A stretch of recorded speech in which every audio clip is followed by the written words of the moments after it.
1033. Krishna menatap orang yang berlumuran darah di bawah kakinya. Darah di wajahnya membuat Krishna sulit untuk melihat wajahnya yang sebenarnya seperti apa. Jadi, Krishna bertanya dengan curiga sambil menebak-nebak berdasarkan suara orang itu, "Gamin. Dasar bajingan, ini benar-benar kamu." Pria yang berada di bawah itu langsung bangkit dengan mengutuk. Dia menyeka darah dari wajahnya dan berkata, "Benar-benar bajingan ini. Jika aku tidak berpura-pura mati, aku kira itu akan menghancurkan semua tempat ini. Ini benar-benar kamu," seru Krishna. Dia melihat luka mengerikan di tubuh Gamin dan berteriak, "Ayo, ini Gamin, tolong bantu bersihkan lukanya dan perban dia." Jelas, Krishna dan Gamin saling mengenal. Selain itu, mereka tampaknya memiliki hubungan yang baik. Damar tidak terlalu banyak bergerak dan Lilia juga tidak bermaksud untuk bergerak. Setidaknya, sampai saat ini, Damar masih tidak mempercayai Krishna 100%. Di tim Treasure Hunter yang dipimpin oleh Krishna, orang lain dengan cepat membungkuk. Bahkan ada seseorang yang langsung mengambil air dan mulai membersihkan Gamin dengan hati-hati. Secara perlahan, penampilan Gamin yang sebenarnya pun muncul dan terlihat. Gamin adalah seorang pria berusia 40-an. Dia botak di tengah kepalanya. Jadi, penampilan yang dimiliki oleh Gamin sangat unik. Sangat sesuai jika dikatakan dia adalah standar orang-orang Mediterania. Tapi, seluruh penampilan orang itu juga membuat Damar merasa aneh. Apakah ini benar-benar anggota timmu? Dengan kemampuan yang dimiliki oleh mereka, kamu tidak akan bisa mati di tempat ini. Selanjutnya, Krishna bertanya, "Dan ular piton baja raksasa, itu juga tidak akan membunuhmu. Apalagi orang banyak seperti ini." Pertarungan yang belum selesai. Gamin berteriak, "Ya, kalian juga ada di sini. Ada apa?" tanya Krishna dengan kening berkerut. Pada saat ini, tatapan Gamin jatuh pada Damar dan yang lainnya.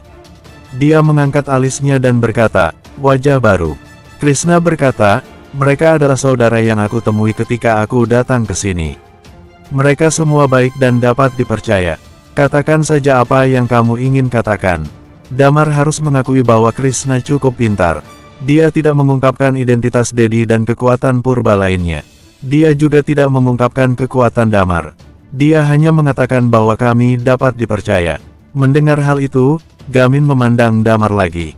Dia meminta orang lain untuk membalut dirinya sambil berkata, "Selama ini, kami berburu di sini untuk melihat apakah kami cukup beruntung untuk menemukan beberapa binatang buas tingkat Undying Flame. Ternyata kami sangat beruntung untuk menemukannya. Ada anak kucing 7 warna. Ditambah dengan tulang dan mayat binatang buas tingkat Undying Flame. Hanya tulang dan mayat dari binatang buas ini saja sudah sangat bernilai dan mempunyai harga yang baik.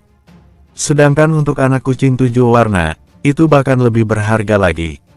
Untuk Treasure Hunter, termasuk Treasure Hunter di tingkat Eternal Undying Flame, mereka semua mencari uang. Mutiara emas adalah mata uang yang nyata. Jika kamu memiliki mutiara emas yang cukup, kamu dapat menukar sumber daya yang cukup. Kamu terlalu berjiwa petualang." Krishna mengerutkan kening. "Tidak mungkin, aku tidak sepertimu. Aku sudah lari dari keluarga Suhendi. Aku punya keluarga untuk dinafkahi." Gamin memarahi dan berkata, "Kami bekerja sangat keras untuk mendapatkan ular piton baja raksasa. Tapi, sialan ini, ketika aku sampai di suatu tempat di daerah Rawa Bulan Berawan, tiba-tiba mulai longsor." "Longsor?" Damar dan yang lainnya mengerutkan kening. Gamin berkata, "Ya, longsor, dan kemudian beberapa bangunan yang dibangun di area ini juga ikut runtuh. Aku curiga bahwa ini mungkin kantor pusat dari perusahaan teknologi Promise atau Institut Biologi. Lagi pula, Rawa Bulan Berawan banyak mengandung mutan dan binatang buas yang sudah bermutasi. Kami terlalu bersemangat saat itu. Selain itu, kami semua juga tahu dengan baik kalau orang pertama yang masuk ke tempat ini harus bisa menangkap banyak informasi, harta bahkan bahan penelitian. Jika semua itu dibawa ke pihak 8 kekuatan utama, semuanya itu bisa dijual dengan harga setinggi langit. Tapi, kami baru saja berencana masuk dan ada perubahan di sekitar." Banyak binatang buas dan mutan di rawa-rawa bergegas menuju tempat itu dengan panik. Gamin berkata tanpa daya, "Aku bahkan takut untuk buang air kecil. Orang yang bersama kami ingin melarikan diri dan berencana untuk mengatur beberapa orang untuk kembali di lain waktu. Tetapi, kami malah menjadi sasaran mutan. Kamu tahu kelompok orang itu? Bagi mereka, Melihat manusia adalah seperti anjing gila melihat daging. Di antara mereka, bahkan mutan dari tingkat Immortal Undying Flame juga muncul. Tingkat Immortal Undying Flame, Damar menghela napas. Di sebelahnya, Guntur mengerutkan kening dan berkata, mutan ini bukankah studi perusahaan teknologi Promise yang menyebabkan mutasi? Mereka bisa mencapai tingkat Immortal Undying Flame. Apakah dia baru pertama kali ke Promise Island? Gamin mengernyitkan dahi saat ini dan bertanya kepada Guntur. Guntur melengkungkan bibirnya dan berkata, kami datang ke sini untuk pertama kali. Apakah ada masalah? Pertama kali aku datang ke sini, aku bahkan membuat persiapan dengan lebih baik. Jika tidak, aku tidak tahu bagaimana aku akan meninggal. Aku paling benci membawa orang baru, kata Gamin mengutuk. Guntur dimarahi dan ada bekas kejengkelan di wajahnya, jadi, kamu hampir mati. Krishna buru-buru berkata, Guntur, jangan marah. Gamin memiliki sifat kasar seperti ini tapi hatinya tidak buruk. Adapun tentang mutan ini, mereka sangat aneh. Mereka sebenarnya tidak sadar tapi mereka menyerang ketika melihat manusia. Namun, mereka dapat berkultivasi dan berkembang biak. Sederhananya, selain fakta bahwa mereka tidak sadar, mereka tidak berbeda dari orang normal. Mereka bahkan lebih tidak normal dan lebih kuat daripada orang normal. Bahkan orang-orang dari 8 kekuatan utama telah mempelajari susunan genetik mereka. Hasil penelitian mereka mengatakan bahwa mutan ini memiliki gen yang paling sempurna tanpa cacat sedikit pun. Hanya perkara kesadaran yang tidak tahu apa yang terjadi. Gamin mendengus dingin, lalu melanjutkan, kemudian, aku berpura-pura mati di sini. Baru aku bisa melewati situasi yang sangat kritis ini. Sudah berapa lama? Tanya Krishna. Itu adalah masalah kemarin. Aku sudah bertahun-tahun di Promise Island, dan aku belum pernah mengalami perubahan besar-besaran di rawa bulan berawan. Meskipun tempat ini telah ada sejak lama, aku kira 8 kekuatan utama juga takut untuk masuk. Itu terlalu menakutkan, kata Gamin. Kalau tempat ini memang adalah institut biologi atau kantor pusat perusahaan teknologi Promise, ini terlalu berharga, kata Krishna. Nilainya sangat bagus. Jika aku masuk sekali saja dan hanya membawa sedikit informasi, aku kira aku tidak akan perlu mengkhawatirkan hidup aku dalam 50 tahun ke depan. Gamin melihat mayat-mayat di sekitarnya dan berkata, sayangnya, aku tidak dapat masuk ke dalam bahkan dengan orang sebanyak ini. Turut berduka, kata Krishna sambil menepuk bahunya. Kalau kamu datang ke sini, kamu harus siap mati kapan saja. Aku hanya bisa melihat mereka mati di depanku. Ketika aku tidak bisa melakukan apa-apa untuk mereka, perasaan itu benar-benar tidak nyaman, kata Gamin. Setelah berbicara, Gamin memandang Guntur dan yang lainnya dan berkata, anak muda, kalian semua masih tidak terlalu tua. Jadi, cepatlah pergi dari pulau ini. Pulau ini penuh dengan harta. Tetapi untuk orang-orang seperti kalian, kalian tidak memiliki kemampuan yang cukup untuk mengambil sedikit pun. Itu yang mau aku katakan. Untunglah kalian bertemu Krishna. Jika kalian bertemu orang lain, kalian tidak akan tahu sudah berapa kali kalian telah mati. Guntur meringkukkan bibirnya dan berkata, benarkah? Jika aku yang memimpin tim, aku tidak akan pernah selamat ketika timku berada dalam bahaya. Bahkan jika timku harus mati, aku pasti akan menjadi yang pertama untuk mati. Dalam hal ini, Guntur dan Damar sebenarnya sangat mirip. Meskipun mereka akan mati, mereka berdua akan memilih jalan yang pertama. Mereka akan selalu mengutamakan tim di bawah mereka. Dan bahkan jika mereka sudah hampir mati, mereka akan mencoba yang terbaik untuk menggerogoti sepotong daging dari lawan.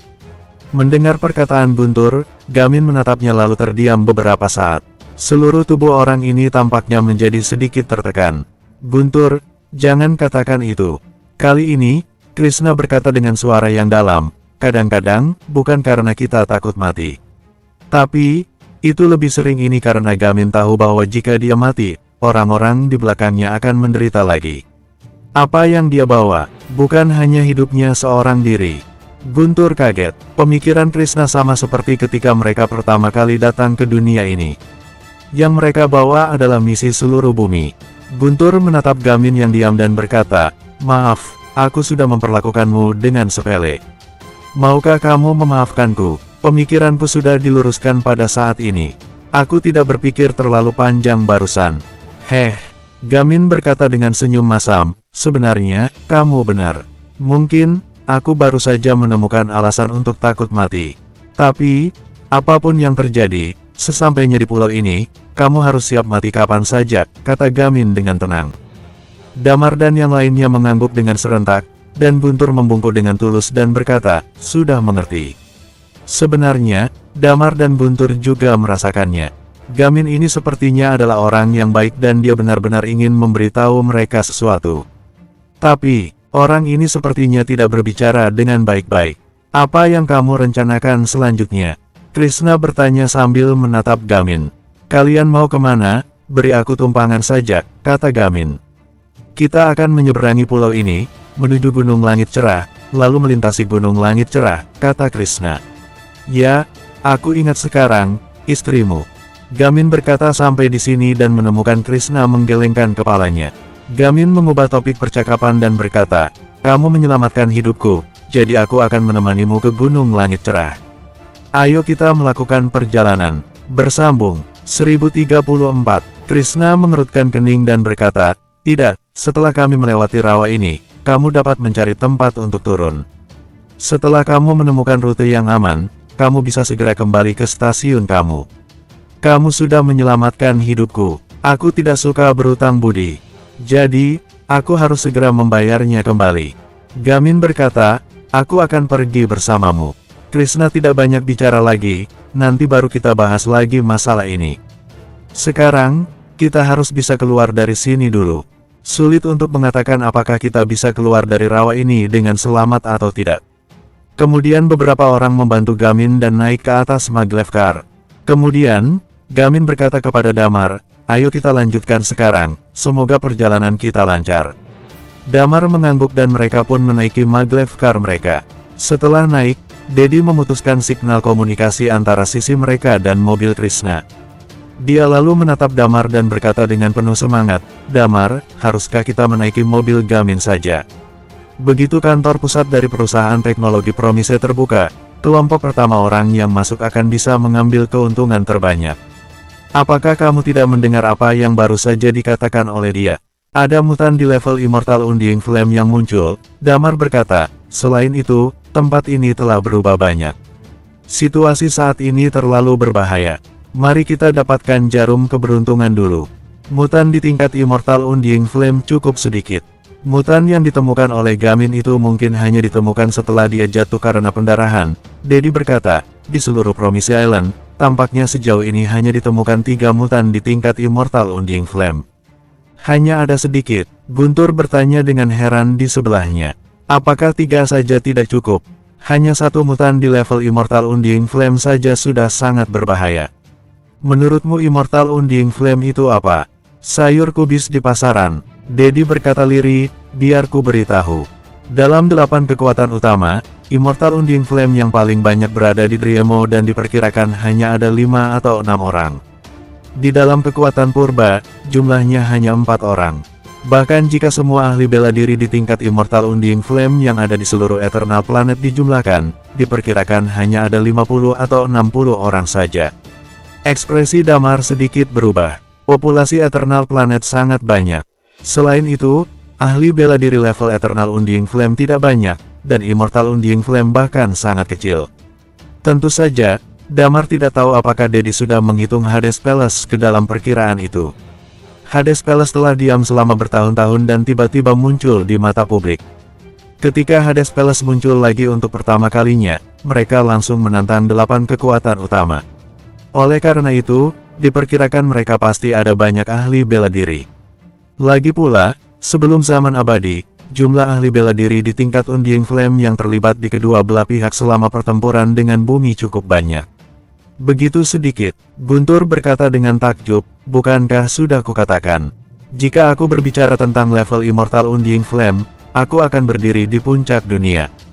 Desi mengangguk dan berkata, ya, Eternal Undying Flame, sebenarnya ada cukup banyak di Eternal Planet, tetapi dari tingkat Eternal Undying Flame untuk mencapai tingkat Immortal Undying Flame adalah sebuah ambang batas yang sangat besar.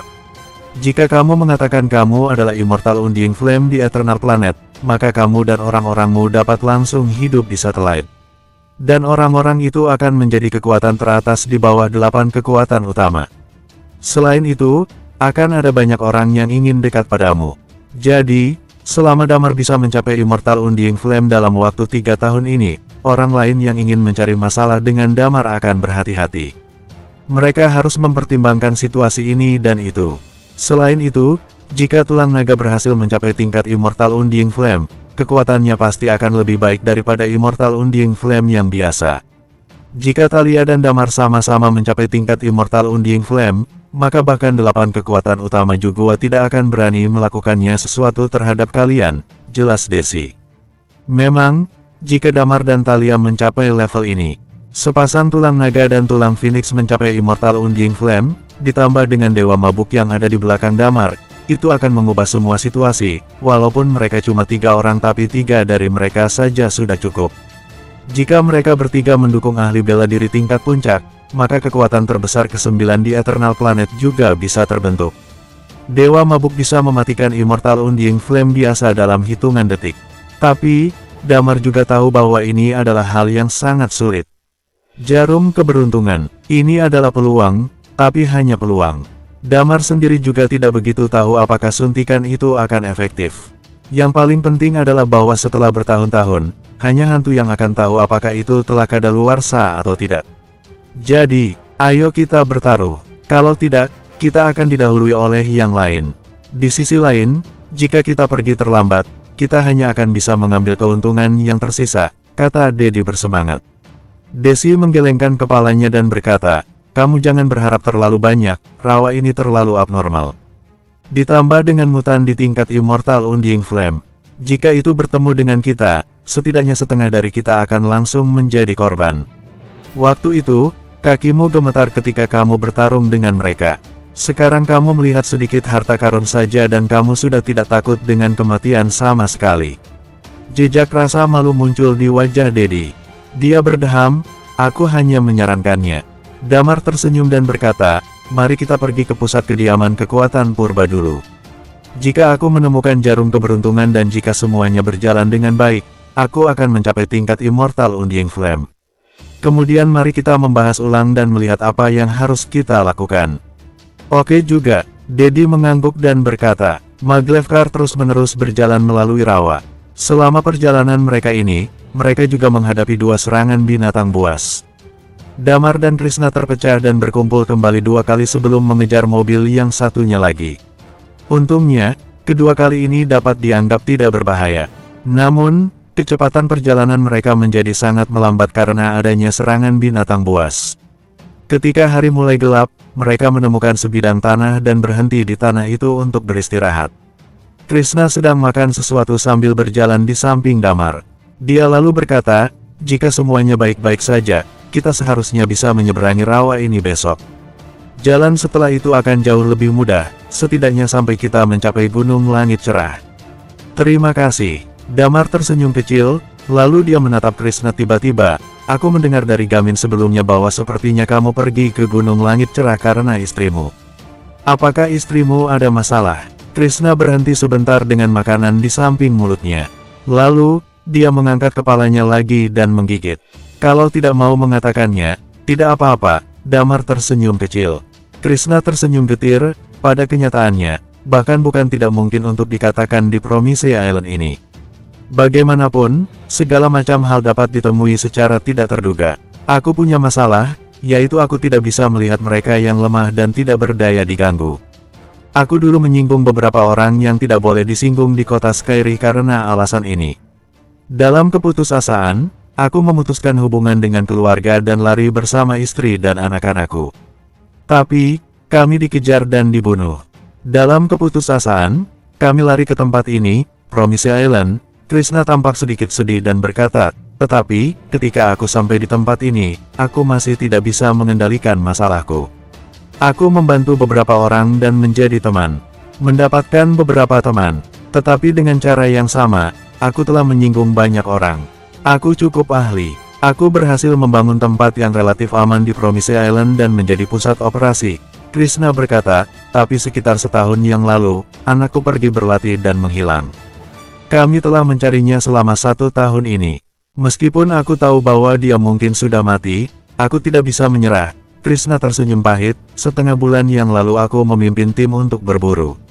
Namun, Seseorang memberitahu istriku dan mengatakan bahwa dia telah menemukan jejak anak itu. Kemudian, istriku menjadi cemas. Dia hanya pergi mencari untuk mengejar kenangan masa lalu. Ternyata, itu semua adalah rencana yang sudah diperhitungkan oleh musuh dan dia pun ditangkap. Pangkalan musuh ada di belakang Gunung Langit Cerah.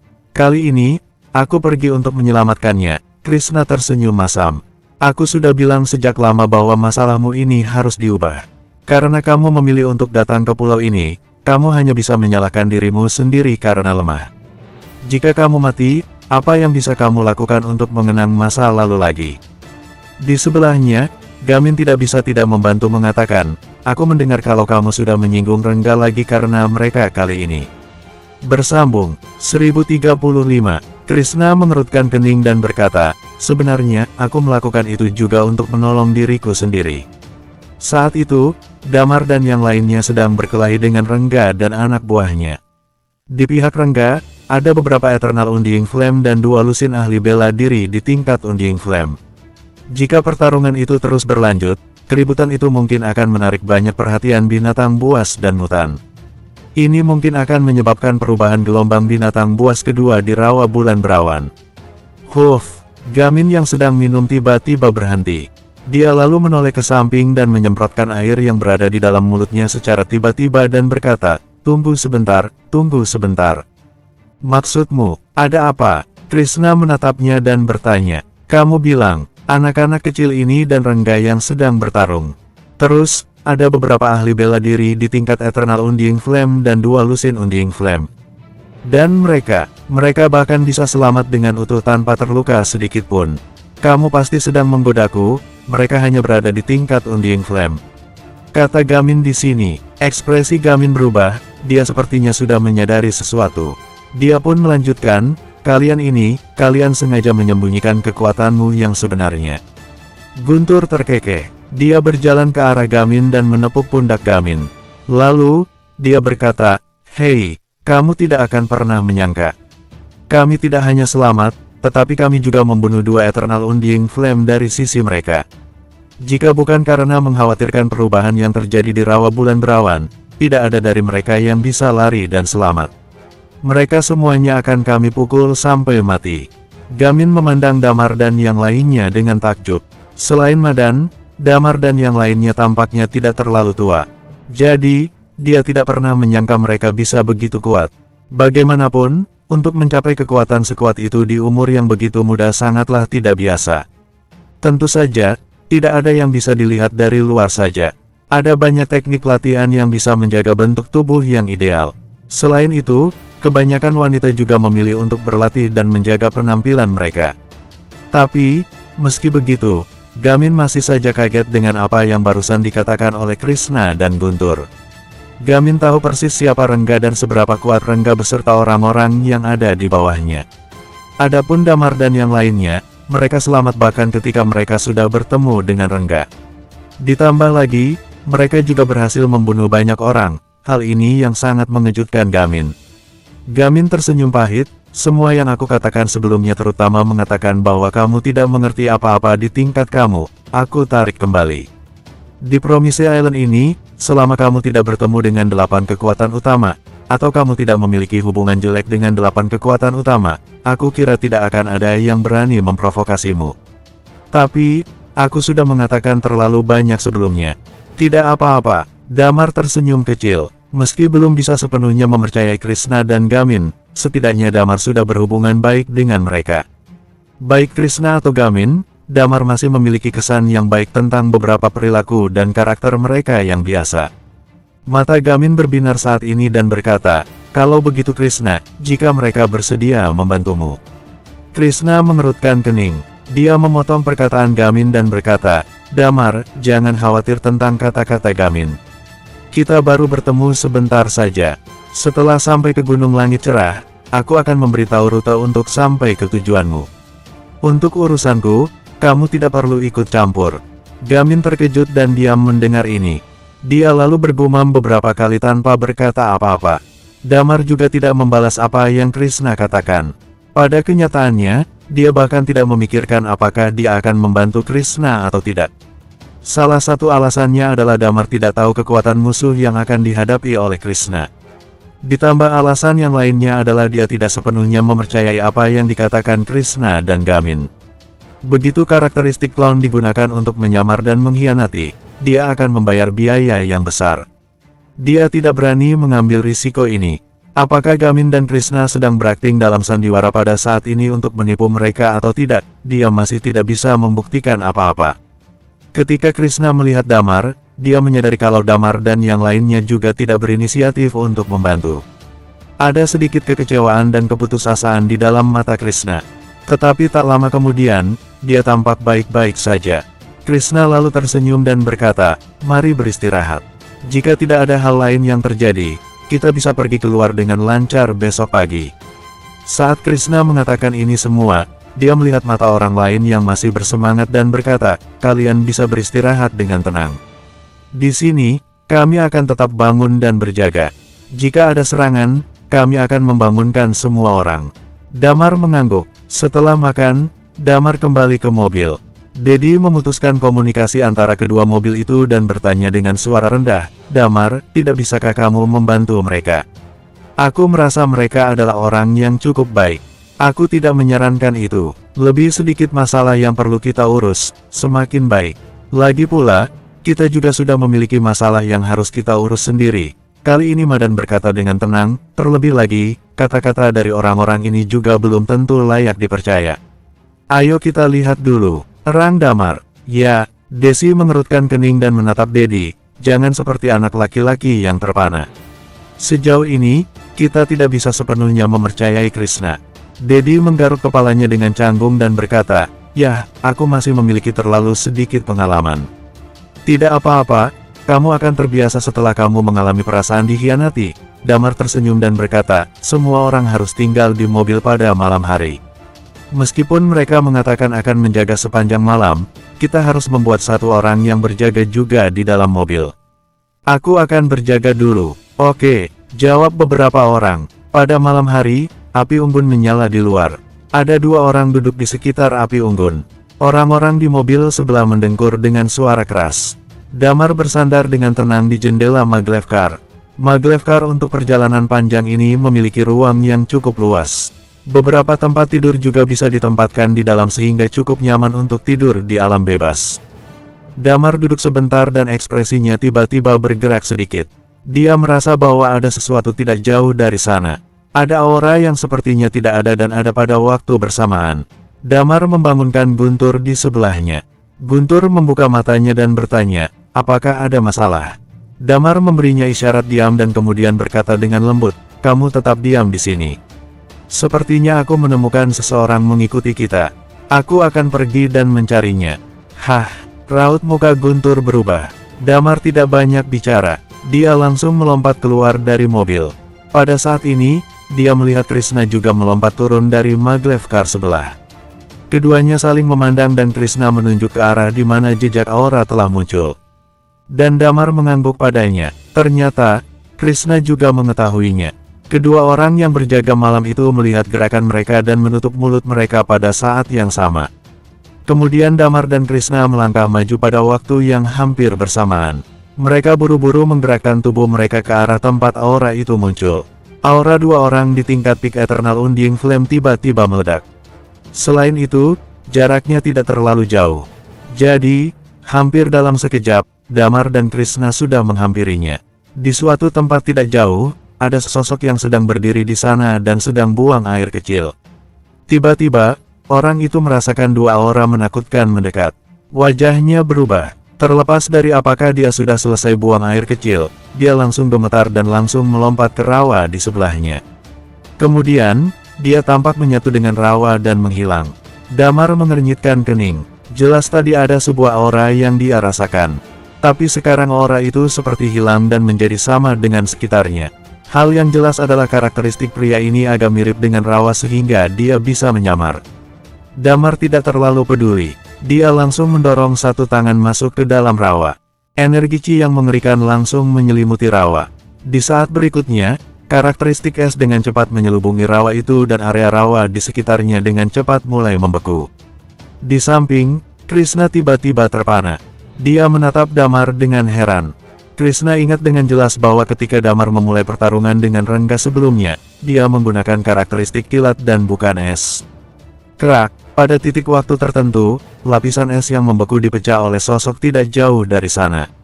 Karena kedinginan, orang itu tidak bisa menahan diri untuk tidak bergerak. Krishna mengabaikan karakteristik yang digunakan oleh Damar pada saat ini. Kakinya langsung bergerak. Dalam sekejap, dia tiba di depan pria itu dan langsung menekan kepalanya dengan satu tangan. Alhasil, kepala orang itu pun terbenturkan ke lapisan es. Boom, es pecah berkeping-keping, dan Krishna mencibir, "Siapa kamu? Tolong lepaskan aku." "Rengga yang sudah memintaku untuk mengikutimu," orang itu berkata dengan cepat. Ekspresi Krishna berubah dan Damar juga datang ke orang ini saat ini. Krishna lalu berkata dengan lemah, "Rengga, dia berniat untuk terus mencari masalah dengan kita. Aku bisa bilang, tapi setelah aku mengatakannya, bisakah kalian melepaskanku?" Pria itu mengangkat kepalanya, wajahnya dilumuri darah oleh pukulan Krishna barusan. "Ya," jawab Damar enteng. "Aku tidak percaya padamu. Krishna, kamu harus berjanji padaku. Kalau tidak, aku tidak akan mengatakan sepatah kata pun," kata pria itu. Krishna mengangguk dan berkata, "Selama kamu memberitahuku dengan jujur, aku akan menyelamatkan hidupmu." Orang itu langsung menjadi lega, lalu buru-buru berkata, "Karakteristikku bisa menyatu dengan rawa. Aku melacak orang di rawa bulan berawan. Biasanya, aku tidak akan bisa ditemukan oleh orang lain. Aku sudah seharian bersama kalian dan aku hanya ingin buang air kecil. Jadi, aku tidak menahannya lagi dan berlari keluar untuk buang air kecil. Tetapi, aku tidak berharap itu akan membuat aku ditemukan oleh kalian." "Apa ini yang ingin kami dengar?" kata Damar dalam hati. Pria itu dengan cepat mengubah kata-katanya dan berkata, "Bos Rengga tahu bahwa kamu berasal dari 8 kekuatan utama. Dia tidak bisa membiarkan kamu hidup. Sekarang mereka seharusnya sedang mengikutimu. Aku membuat tanda di sepanjang jalan. Dia juga mengirim seseorang ke aula pembunuh dan memanggil Kina. Dia akan membiarkan Kina datang ke sini untuk berurusan dengan geng Dedi. Rengga akan berurusan dengan Krishna dan kamu." Saat dia berkata, Krishna tidak sengaja mencengkeram lehernya. Ekspresi Krishna berubah. "Apakah kamu yakin dia mengundang Kina?" Damar mengerutkan kening. "Kina." Krishna memandang Damar dan berkata dengan sungguh-sungguh, "Pembunuh di tingkat Immortal Undying Flame." Bersambung. 1036. Kelopak mata Damar berkedut keras dan berkata, "Dan ahli bela diri tingkat Immortal Undying Flame ini yang akan menjadi pembunuhnya. Orang ini sudah gila." Krishna berkata, "Dia adalah pembunuh nomor 1 dari aula pembunuh. Sebelumnya, dia sangat terkenal di Eternal Planet tapi kamu mungkin tidak percaya. Pada hari dia berhasil menerobos ke tingkat Immortal Undying Flame, dia membunuh semua tetua yang ada di dalam keluarganya sendiri. Bahkan semua anak muda berbakat juga dia bunuh tanpa kedipan mata sedikitpun." Damar menghela napas. Kenapa dia melakukan itu semua? Damar tidak bisa menahan diri untuk bertanya. Ini karena orang tuanya meninggal saat menjalankan misi. Oleh karena itu, dia menyalahkan keluarganya sendiri karena sudah merusak keluarga kecilnya. Krishna berkata, "Kemudian dia mengambil pekerjaan besar dan aku tidak tahu siapa yang mempostingnya. Misi itu adalah untuk membunuh Permaisuri Driemo." Ekspresi Damar berubah. Belum lagi, dia juga hampir berhasil menyelesaikan misi itu. Permaisuri terluka parah oleh apa yang sudah dia lakukan. Krishna berkata, "Tapi dia tidak berhasil membunuh Permaisuri Driemo. Setelah itu, orang ini berhasil melarikan diri dari Driemo. Tetapi karena Permaisuri mengalami luka serius pada saat itu, pendekar tua dan Dewa Mabuk sangat marah. Kedua pria itu mengejarnya bahkan sampai berjalan sejauh setengah planet dengan pedang mereka. Pada akhirnya, Kina bersembunyi di Promise Island. Aku juga tidak tahu bagaimana dia bisa menghindari pengejaran dari dua orang itu. Kemudian, keduanya juga datang ke Promise Island untuk mencari dia beberapa kali. Tapi, di Promise Island, meminta bantuan orang pedalaman sebenarnya bukan hal yang sederhana. Jadi, mereka pun tetap tidak bisa menemukannya. Di kemudian hari, dia sudah menjadi pembunuh di dalam organisasi Aula Pembunuh. Walaupun dia sudah berada di tingkat Immortal Undying Flame, dia masih bergerak seorang diri. Dia tidak punya markas sendiri dan sering menghilang tanpa diketahui oleh seorang pun. Tapi, Kadang-kadang dia akan muncul dan bergerak lagi untuk membunuh beberapa orang. Setelah berbicara panjang lebar, dia menatap ke arah Damar dan berkata, Rangga ini sebenarnya sudah mengundang orang gila untuk mengejar kita. Kali ini, masalahnya, aku khawatir akan terjadi hal yang sangat besar. Damar mengerutkan kening. Itu sudah semua yang aku ketahui. Kakak Krishna, bisakah kamu melepaskanku sekarang? Orang di bawah bertanya. Krishna mengerutkan kening. Dia menggelengkan kepalanya dan berkata, aku tidak bisa membiarkanmu pergi sekarang. Kamu ikuti kami lalu nanti aku lepas. Apakah kamu benar-benar akan membiarkannya pergi? Damar bertanya dengan cemberut. Karena kamu sudah mengatakannya, kamu harus menepati janjimu. Krishna menggelengkan kepalanya, mengangkatnya dan berkata, setelah kami meninggalkan tempat ini, kami baru akan membiarkan kamu pergi. Kamu tidak ada keberatan, kan? Aku pasti tidak keberatan. Aku masih bisa mempercayai reputasi yang dimiliki oleh Krishna, kata pria itu buru-buru. Damar tidak mengatakan apa-apa tentang pendekatan Krishna. Sebenarnya sudah cukup untuk meminta informasi yang sedikit ini. Adapun masalah membunuh orang ini atau tidak, sebenarnya dia juga tidak begitu peduli. Orang ini hanyalah sampah dan tidak bisa memainkan peran penting. Kita harus cepat pergi dari sini, kata Damar sambil menatap Krishna. Aku tahu, meskipun berbahaya untuk mengemudi di malam hari, itu lebih baik daripada bertemu si orang gila, itu. Kata Krishna, ayo kembali dulu dan suruh yang lain untuk bangun dan segera pergi. Damar mengangguk, keduanya dengan cepat kembali ke tempat peristirahatan mereka. Krishna membangunkan semua orang dengan keras. Setelah berbicara sebentar tentang alasannya, sebuah maglev motor dan 2 maglev car langsung meninggalkan tempat mereka. Hanya sekitar 1 atau 2 jam setelah mereka pergi, beberapa maglev car mendekat ke tempat Damar sebelumnya. Bos, petunjuknya berhenti sampai di sini dan sudah dihancurkan. Seseorang berbisik di salah satu maglev car itu. Hah, di dalam mobil, Rangga mengerutkan kening. Ada apa? Aku menduga kalau orang itu mungkin telah ditemukan oleh mereka. Oleh karena itu, tandanya akan hilang setelah ditinggalkan di sini, suara dari luar mobil terus berkata. Rangga mengerutkan kening. Saat ini, dia melihat seseorang di sebelahnya yang mengenakan jubah. Rangga tidak bisa melihat wajahnya tapi dia berkata, Master, mereka mengemudi di rawa bulan berawan semalaman.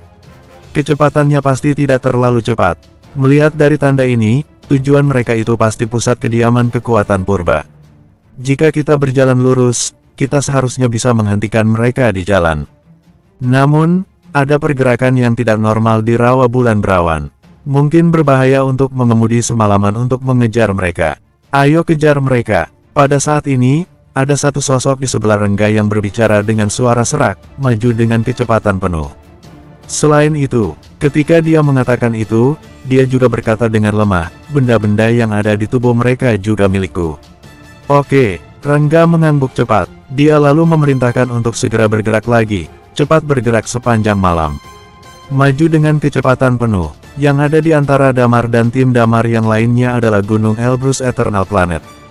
Di atas Gunung Elbrus, mungkin karena adanya perbedaan waktu, matahari masih bersinar terang di Gunung Elbrus pada saat ini. Thalia memandang manusia Tarzan yang berlutut di tanah dengan takjub, dengan wajah yang terkejut luar biasa. Thalia tidak bisa memikirkan mengapa ada orang selain mereka dari bumi yang berada di Eternal Planet ini. Terlebih lagi, dia bahkan bisa bahasa bumi. Kamu bisa bahasa bumi. Kamu adalah siapa? Tanya Thalia. Di sisi lain, Mori yang berada di dalam mobil tercengang. Ini karena dia menemukan bahwa dia tidak mengerti apa yang Thalia katakan sama sekali. Setelah sekian lama, setelah manusia Tarzan mendengar apa yang dikatakan Thalia, jelas dia menjadi lebih bersemangat. Seluruh tubuhnya sedikit gemetar. Dia menginjak tanah, terbata-bata, dan berkata dengan khusyuk, Kamu dan Tuhan, datang, dari yang tempat yang sama, satu tempat. Akhirnya, tunggu sampai. Manusia Tarzan mengatakan setiap kata sangat sulit, Thalia juga sangat sulit untuk mendengarnya. Siapa kau? Dia masih waspada terhadap orang ini. Aku, menjaga makam, manusia. Saat manusia Tarzan berkata, dia mengulurkan tangan dan menunjuk ke belakang dan berkata, menjaga. Makam, Phoenix. Thalia merasa aura orang di depannya benar-benar sudah dikurangi dan ditarik masuk kembali ke dalam tubuhnya. Dia juga tidak merasa ada permusuhan dengan manusia Tarzan ini. Dia perlahan melepaskan kewaspadaannya dan bertanya dalam bahasa bumi, "Maksudmu, kamu menjaga makam Phoenix? Benarkah ada makam Phoenix yang legendaris di tempat ini?" "Ya," manusia Tarzan itu mengangguk cepat dan berkata, "Kamu, ikuti aku, mari." Dengan mengatakan itu, manusia Tarzan berbalik dan berjalan ke arah tertentu di sebelahnya. Thalia merenung sejenak. Dia berpikir bahwa karena dia sudah datang sampai ke sini, tidak masalah jika dia menghabiskan waktu sejenak untuk pergi dan melihat makam itu. Manusia Tarzan ini sepertinya tidak punya kemampuan otak yang cukup. Di sisi lain, dia sepertinya tidak punya rasa bermusuhan lagi. "Oke, aku akan menyetir bersamamu," kata Thalia. Zizizi. Manusia Tarzan itu mengangguk cepat, mengeluarkan suara berdesis di mulutnya. Thalia masuk ke mobil. Mori melihatnya menyalakan mobil dan bertanya dengan heran, "Apa yang kamu lakukan?" Manusia Tarzan itu menyuruhku untuk mengikutinya ke makam Phoenix. "Aku akan pergi dan melihatnya," kata Thalia. Rambut Mori hampir berdiri, dia tidak bisa menahan diri untuk tidak berkata dengan takjub, "Kamu ingin pergi bersamanya? Dia itu orang gila, iblis pembunuh. Jika kamu takut, kamu bisa turun di sini dan menungguku." Thalia tersenyum. Mori tercengang. Dia kemudian melihat mayat-mayat di sekitarnya dan dia tidak bisa menahan diri untuk tidak menggigil. Dia pun memutuskan bahwa bersama lebih baik. Jadi, dia berkata, "Aku akan pergi bersamamu." Thalia menyalakan mobil. Meski berada di antara hutan lebat, maglev car bisa terbang. Jadi tidak masalah melintasi beberapa area sempit. Mereka pun berjalan semakin dalam menuju kedalaman Gunung Elbrus. Semakin dekat Thalia ke dalam Gunung Elbrus, semakin serius rasa berdebar-debar dan ketakutan di hati Thalia. Belum lagi, suhu di sekitarnya semakin lama, semakin tinggi. Tidak lama kemudian, Thalia melihat ngarai di depan. Tepat di bawah, ada pemandangan yang membuatnya takut setengah mati dan semua bulu kuduknya berdiri. Di sini, ada pohon yang menjulang tinggi. Selain itu, di batang pohon ini, ada mayat yang telah digantung secara terbalik. Bersambung, 1037. Orang-orang ini terlihat mirip dengan orang yang digantung terbalik sebelumnya, tapi kali ini terlihat bahwa mereka sudah lebih lama. Ditambah dengan temperatur tinggi di area tersebut, tubuh mereka lantas sudah seperti mumi. "Apakah kamu yang membunuhnya?" tanya Thalia. Beberapa langkah di depan, manusia Tarzan itu terhenti, matanya menyorotkan tatapan seorang pembunuh.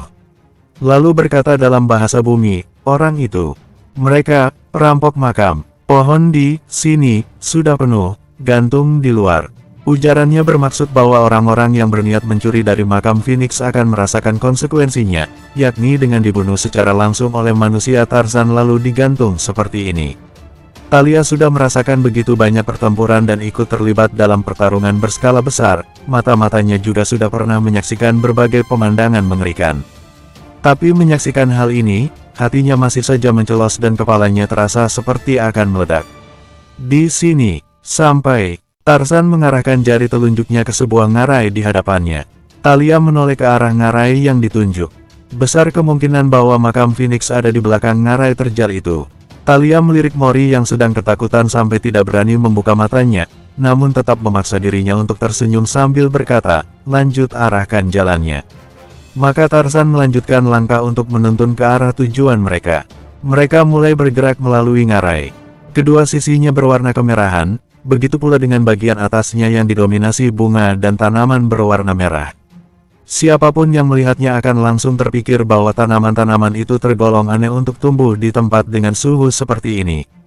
Ngarai ini terdiri dari jurang yang dalam nan terjal.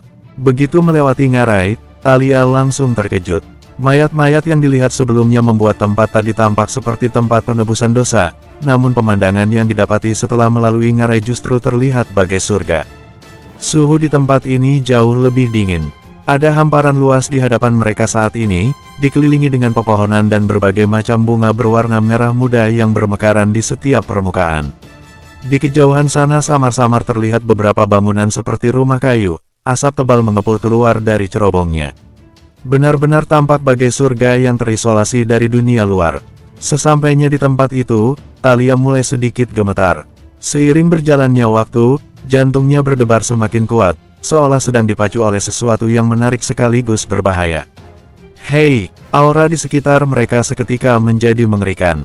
Lalu muncul sosok yang menghampiri mereka secepat kilat, berhenti tepat di hadapan Thalia. Mata Thalia memandang sosok di hadapannya. Seorang wanita tua renta dengan wajah dipenuhi kerutan dan membawa tongkat sebagai bantuan untuk berjalan.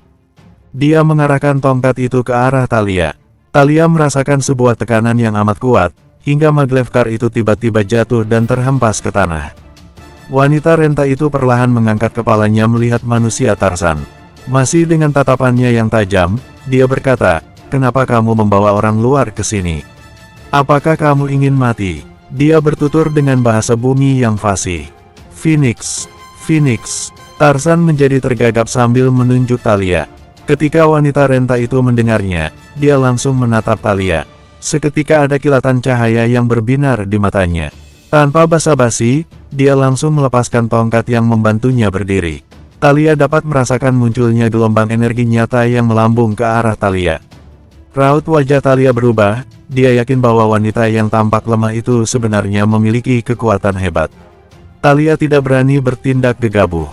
Dia memaksa tubuhnya untuk bergegas keluar melalui kaca depan Maglevkar yang telah pecah. Nyala api memancar dari tubuhnya, lalu muncul bayangan Phoenix di langit. Nyanyian burung-burung yang bergema di gunung mengiringi kemunculan bayangan Phoenix. Di pegunungan nan jauh, tampak api merah menyala yang melambung di udara. Api itu perlahan membentuk burung api, cahayanya menerangi seluruh sisi langit. Wanita renta itu masih menatap Thalia.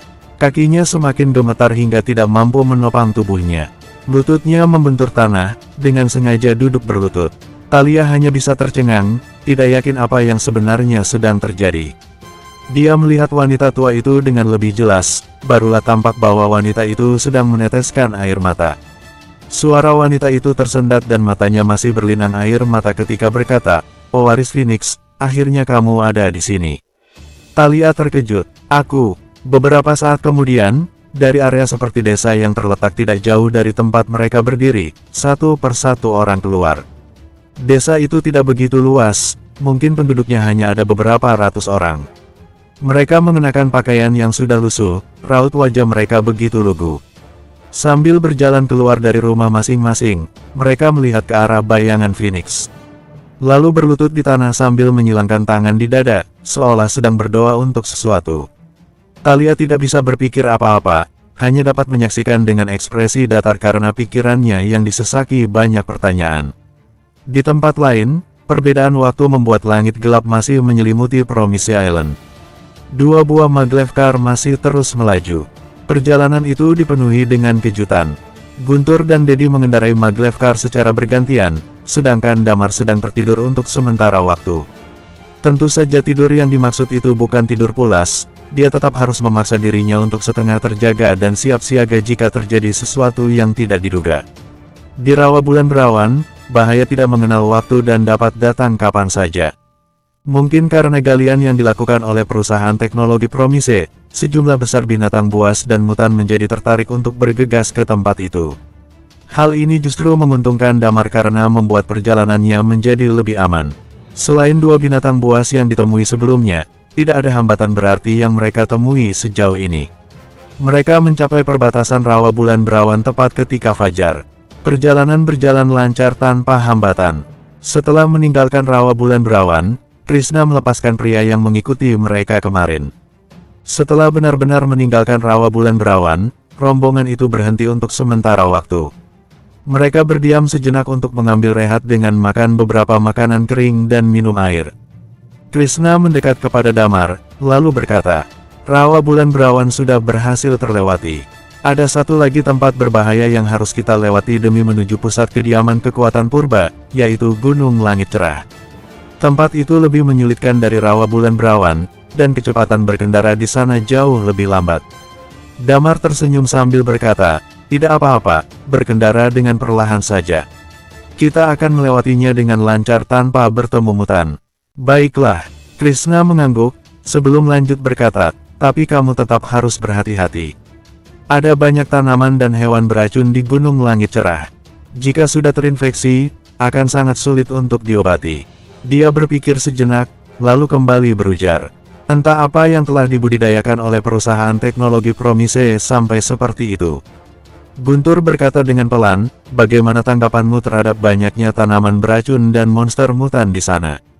Tidak sepenuhnya begitu, ujar Krishna. Di Gunung Langit Cerah, ada pula berbagai bahan obat yang dibudidayakan. Bahan-bahan itu memiliki khasiat besar dalam pengobatan. Bisa dikatakan, tempat itu memiliki banyak bahaya di setiap sisi, tapi juga ada harta karun di tiap sudutnya. Damar mengangguk-angguk, lalu bertanya, berapa lama waktu yang dibutuhkan untuk melewati Gunung Langit Cerah? Setelah melewati tempat itu, perjalanan seharusnya relatif lebih aman tanpa masalah.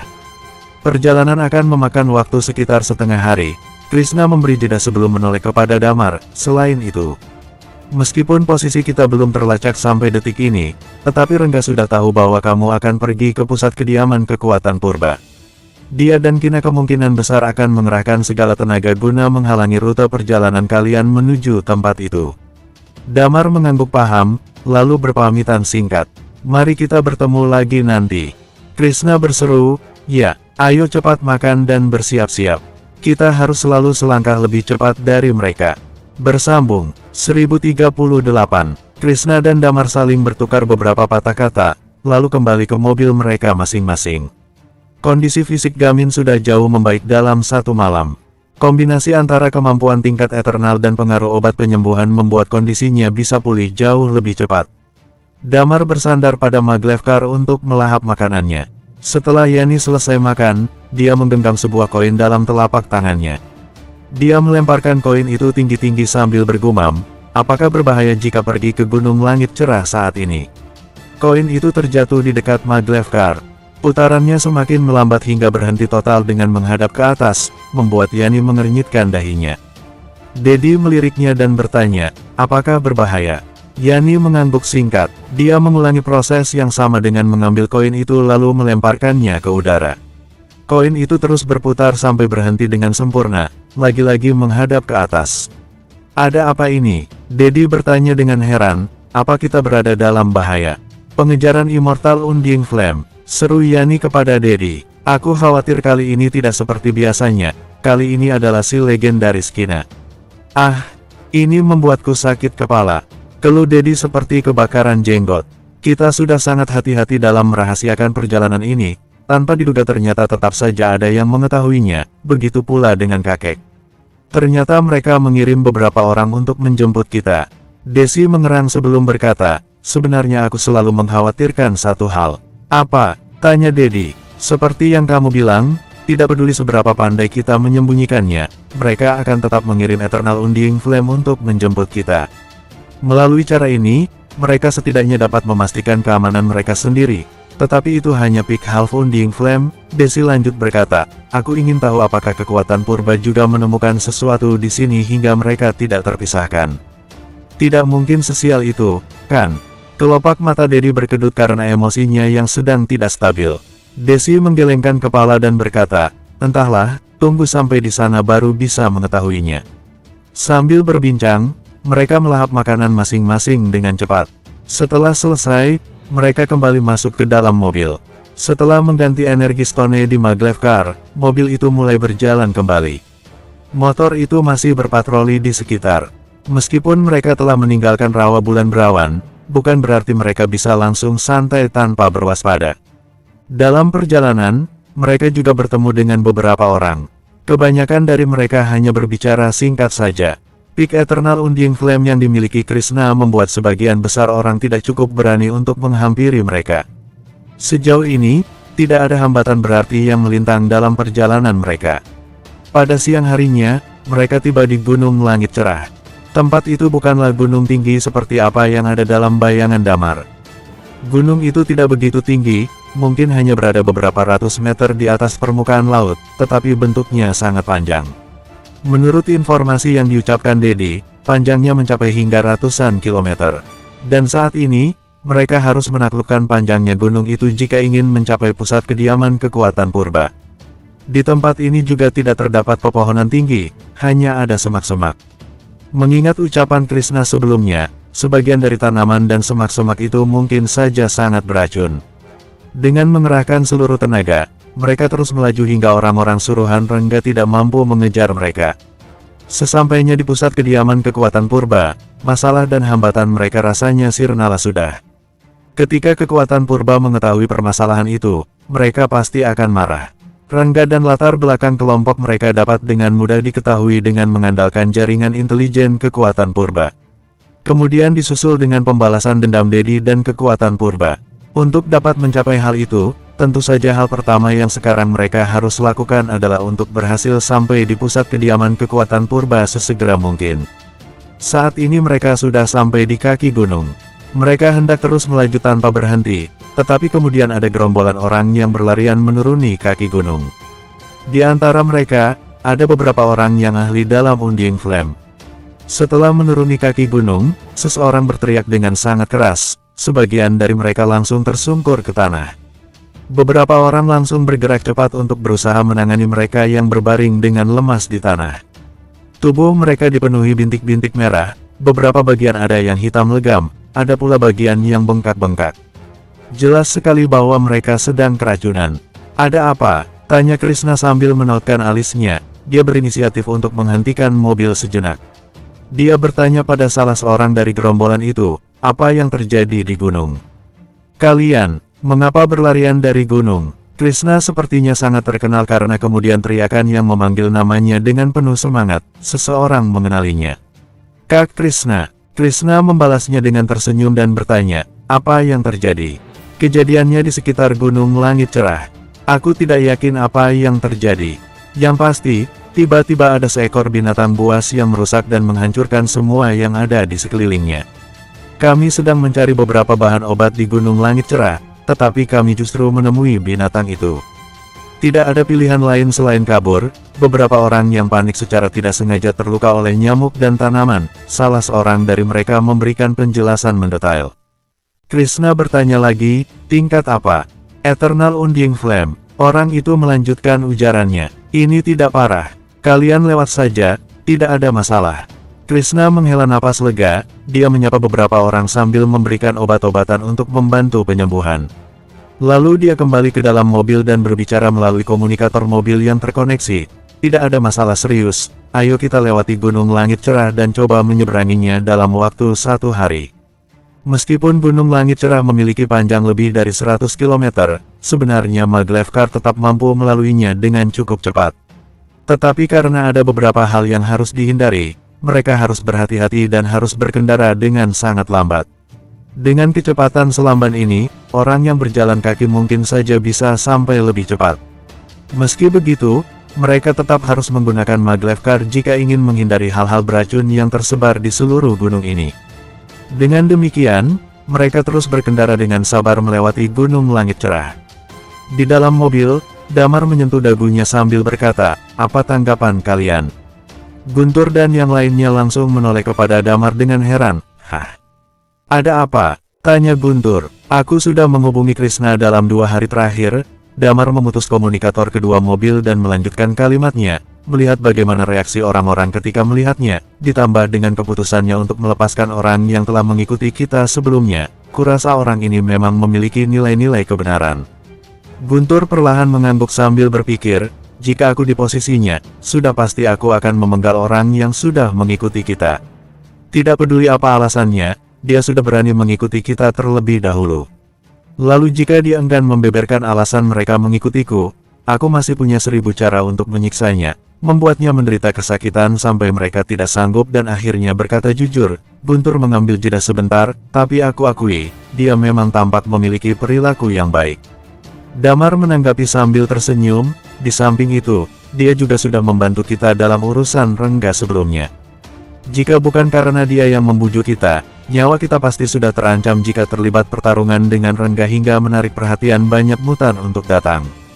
Jadi jika dipikir-pikir, kita berutang budi padanya. Jadi, apa kamu akan membantunya?"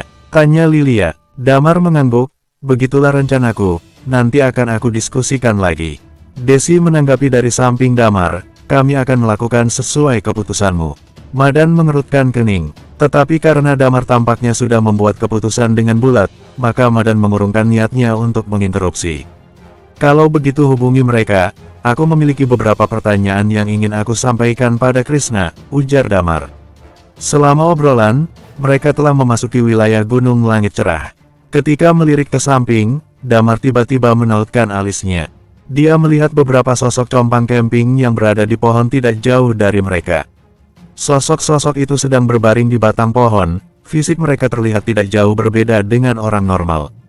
Perbedaan yang signifikan ada pada mata mereka yang lebih mirip dengan pupil mata seekor kadal. Selain itu, sekitar mulut mereka juga dibanjiri dengan air liur yang terus mengalir.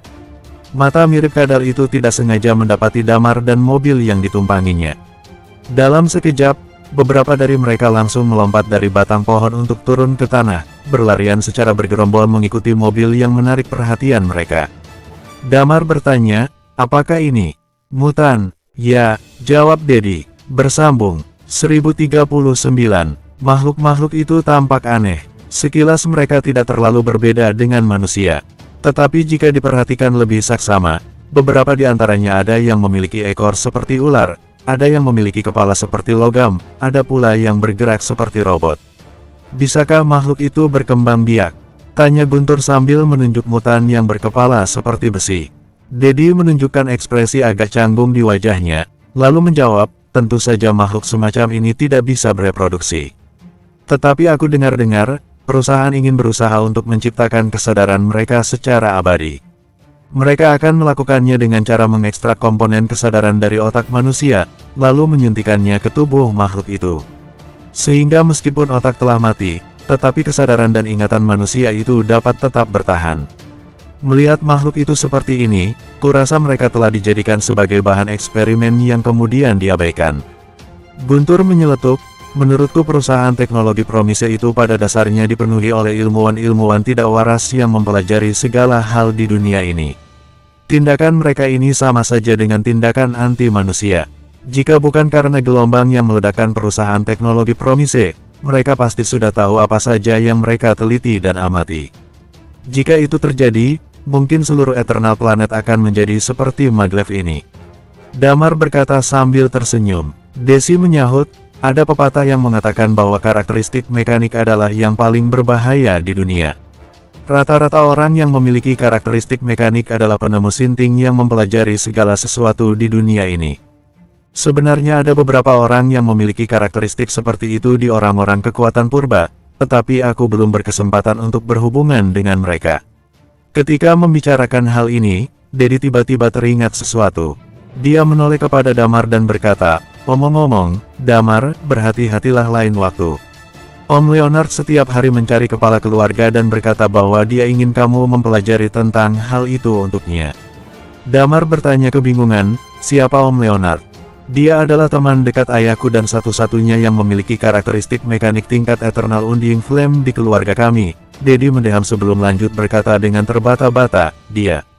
Bagaimana ya, bisa dikatakan bahwa dia adalah seorang ilmuwan gila dan juga suka menggoda perempuan. Tidak mungkin, sahut Damar, ada yang sampai seperti ini. Tentu saja ada. Akhir-akhir ini, dia baru saja memulai ide penelitian tentang bagaimana membuat manusia tidak merasakan lapar selamanya dan tetap mempertahankan energinya. Aku yakin asal mula mutan perusahaan teknologi Promise juga berawal dari ide tidak masuk akal seperti ini. Om Leonard menemukan seorang budak, mengambil isi perutnya, lalu menciptakan alat dan memasukkannya ke tubuh budak itu dengan tujuan menggantikan kebutuhan makanan dengan energi stone. Akhirnya dia menyerah karena energi yang dibutuhkan terlalu banyak. Lalu akhir-akhir ini sepertinya dia mulai tertarik untuk meneliti hal lain. Terlepas dari itu, tetap saja, tindakan dia itu bisa dikategorikan tidak senonoh. Sudut bibir Damar berkedut. Dalam hatinya, dia berkata bahwa dia perlu menghindari orang-orang semacam ini di masa depan.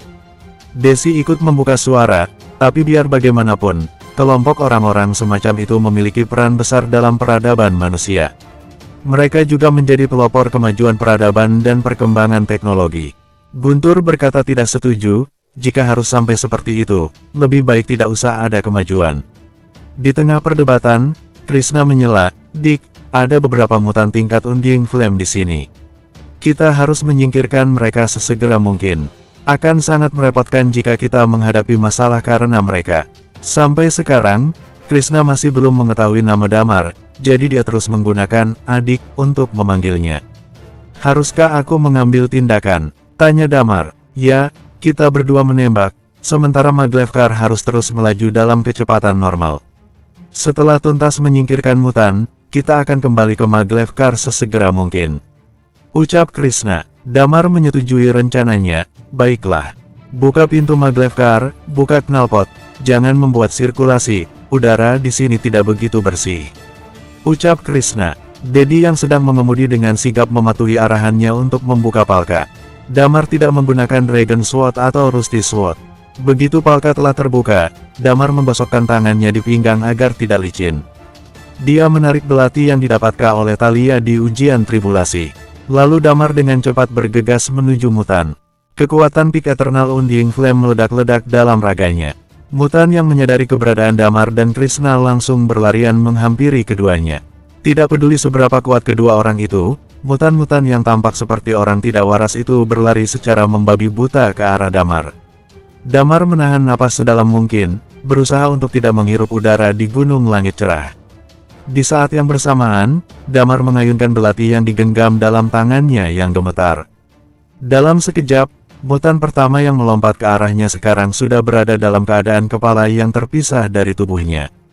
Di sisi tidak jauh dari Damar, Krishna juga keluar untuk menyerang. Menghadapi para mutan ini, keduanya mampu menyerang mutan sekaligus menyeimbangkan diri untuk mengimbangi kecepatan Maglevkar. Damar meraih mayat mutan, memotong lehernya dengan sebuah belati. Belati yang dimiliki Damar ini sangat menakjubkan, ucap Dedi sambil menghela napas. Desi telah menyaksikan Damar menggunakannya sekali, tetapi tetap saja dia kembali kagum ketika melihat Damar menggunakannya.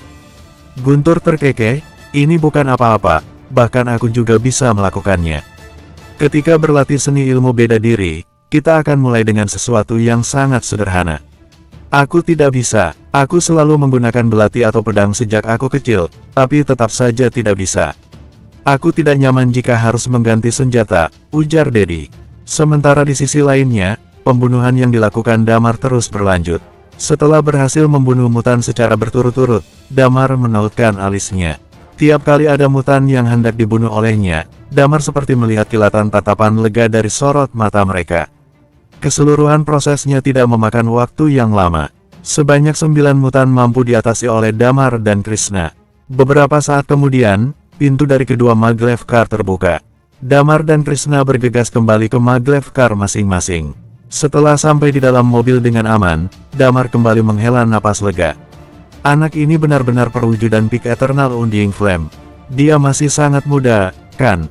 Ketika Damar menemukan tempat duduk dan menyandarkan tubuhnya, suara Gamin keluar dari dalam mobil. Komunikator di mobil itu masih terhubung dengan mobil yang satunya. Artinya, mereka bisa mendengar obrolan satu sama lain meski berada di mobil yang berbeda. Kemudian hanya ada keheningan sesaat bertahan di sana. Damar menyingkirkan keraguan di hatinya dan membulatkan tekadnya untuk bertanya. Krishna, ada satu hal yang ingin aku tanyakan padamu. Krishna bertanya sejenak. Apa itu? Siapa orang yang menculik istrimu? Apa tingkat yang mereka miliki? Krishna terdiam, lalu menggelengkan kepala. Dik, aku paham maksudmu. Aku tahu ketika kamu bertanya tentang hal ini, kamu bermaksud untuk membantu. Tetapi ini adalah urusanku, kamu tidak boleh ikut campur untuk masalah ini. Apakah kekuatan lawan sangat kuat? Pada saat itu, Gamin ikut membuka suaranya. Krishna, apa kamu sudah gila? Orang-orang dengan tulus ingin membantumu, tapi kamu justru menolak. Apa yang kamu takutkan? Raut wajah Damar sedikit tergerak, bertanya-tanya apakah mungkin orang yang menculik istri Krishna ada hubungannya dengan kekuatan jiwa. Mereka memiliki tingkat Peak Eternal Undying Flame, berasal dari keluarga berkuasa yang sangat dekat dengan kekuatan jiwa. Keluarga mereka dianggap sebagai keluarga teratas di bawah 8 kekuatan utama. Keluarga Hadrian, aku tahu. Wajah Dedi menunjukkan sedikit rasa jijik ketika mengucapkan namanya. Mereka itu keparat. Krishna menyela, biar bagaimanapun juga, mereka memiliki hubungan yang sangat dekat dengan kekuatan jiwa, dan ada banyak orang ahli di kediaman mereka. Kita tidak perlu memprovokasi mereka jika itu dapat menghindari jatuhnya korban. Belum sempat Krishna menyelesaikan ucapannya, Damar langsung memotong sambil menunjukkan senyum kecil di sudut mulutnya. Tidak apa-apa jika ada yang tidak menyukai kekuatan jiwa. Karena mereka kadang memang bersikap keterlaluan. Karena mereka telah memulainya, aku pikir tidak apa-apa jika kamu melakukannya. Lagi pula, aku juga memiliki beberapa masalah yang ingin aku balas kepada mereka. Oleh karena itu, aku akan berada di pihakmu dan membantumu. Bersambung. 1040. Kata-kata Damar membuat Krishna terdiam untuk waktu yang cukup lama, sampai dia akhirnya memecahkan keheningan. Selama tidak ada Immortal Undying Flame, kita tidak perlu khawatir.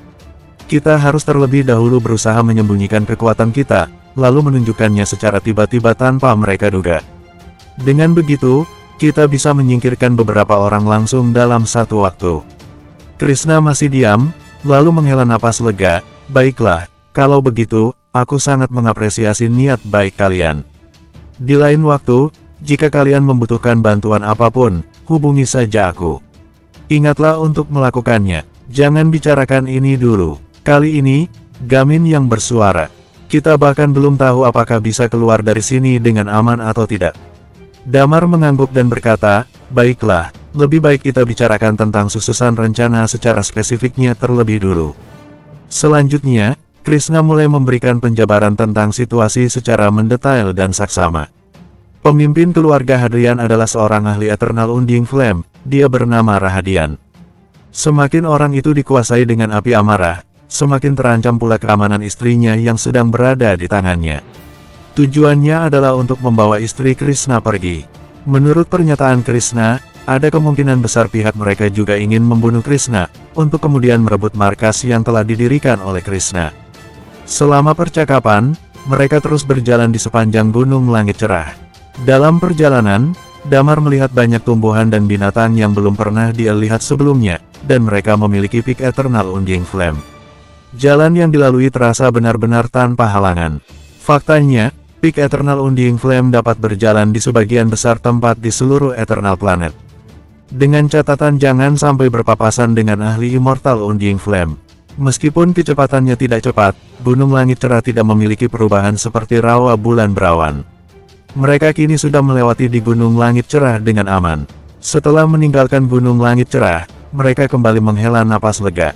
Setelah mobil berhenti, Krishna meminta seseorang untuk mendisinfeksi mobil dari segala arah, tanpa ada ceruk atau celah yang luput sedikitpun. Lalu dia berkata kepada Damar, tempat tujuan sudah tidak jauh, hanya sekitar 20 km di sebelah barat Gunung Langit Cerah. Meskipun Gunung Langit Cerah berbahaya, tapi wilayah itu juga dipenuhi dengan harta karun. Mereka berada di Gunung Langit Cerah. Dia mendirikan markasnya sendiri di dekatnya untuk menjelajahi harta karun di Gunung Langit Cerah. Konflik sebelumnya dengan mereka juga terjadi di tempat ini. Damar mengangguk dan berkata, semuanya ada di sini, tidak ada alasan untuk evakuasi. Jika kita menang, kita bisa beristirahat di sini selama beberapa hari atau mengambil jalan memutar ke pusat kediaman kekuatan purba. Setelah melewati Gunung Langit Cerah, sebenarnya hanya ada satu cara untuk pergi ke pusat kediaman kekuatan purba. Jika mengambil jalan memutar, itu akan sangat merepotkan. Krishna berkata dengan penuh keseriusan, sebenarnya, aku khawatir bahwa Rengga dan orang suruhannya sudah bergegas untuk menemukan kita. Di depan, ada penyergapan di jalan ini. Damar menggelengkan kepalanya dan berkata, "Yah, jangan fokus ke masalah ini dulu untuk saat ini. Lebih baik tunggu sampai kamu bisa menyelamatkan istrimu." Krishna memandang Damar dengan penuh rasa terima kasih sambil berkata, "Jika ternyata situasinya tidak sesuai harapan, kamu harus mundur sesegera mungkin. Aku tidak akan menyalahkanmu. Jika misi ini berhasil, aku akan berutang budi padamu seumur hidupku." "Kamu serius?" Damar berkata sambil tersenyum.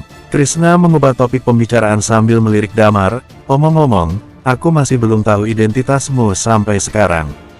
Damar terbatuk karena terkejut, kemudian menjawab, "Aku adalah anggota khusus dalam kekuatan purba, sehingga tidak boleh sembarangan menyebutkan namaku. Tapi kamu bisa memanggilku dengan sebutan Damar." "Baik," jawab Krishna dengan penuh pengertian, "kalau begitu kita akan pergi ke markas Rahadian setelah disinfeksi selesai dilakukan." Damar mengangguk setuju, "Oke." Krishna telah banyak membantu mereka.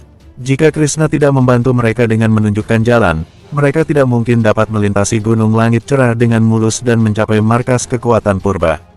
Ada banyak hal yang harus diketahui sebelum melintasi Gunung Langit Cerah. Tanpa bantuan Krishna, mereka pasti sudah menderita kerugian besar saat ini karena tidak memahaminya. Mengenal seseorang yang memiliki banyak pengalaman di berbagai tempat seperti Krishna ini memang sangat menguntungkan. Ditambah dengan karakteristik yang dimiliki Lilia, maka masalah ini sebenarnya bukanlah masalah besar. Tetapi bukan berarti mereka dapat lengah dan tidak berusaha untuk menghindari kesalahan sekecil apapun.